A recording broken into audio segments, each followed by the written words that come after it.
প্ৰমুখ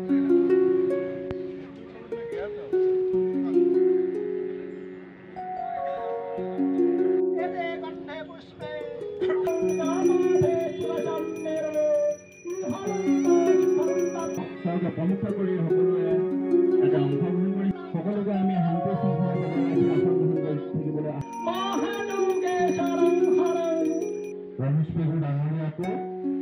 স্থাপন হ'ল।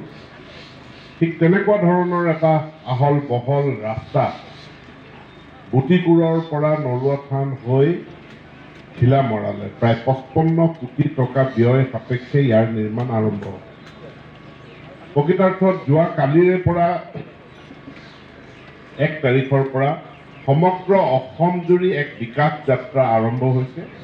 যি বিকাশ যাত্ৰাৰ নেতৃত্ব দিছে মাননীয় মুখ্যমন্ত্ৰী ডক্টৰ হিমন্ত বিশ্ব শৰ্মা ডাঙৰীয়াই আৰু তেখেতে এই বিকাশ যাত্ৰাত বিভিন্ন জিলাত গৈ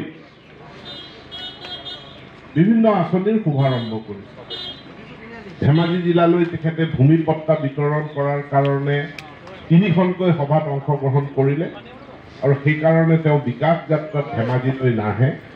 যিকেইখন জিলাত ভূমি পট্টা বিতৰণৰ সময়ত তেখেতে যাব নোৱাৰিলে সেইকেইখন জিলাত এই বিকাশ যাত্ৰাত তেখেতে অংশগ্ৰহণ কৰিছে আৰু ইয়াত সৰ্বমুঠ 25,000 কোটি টকাৰ আঁচনি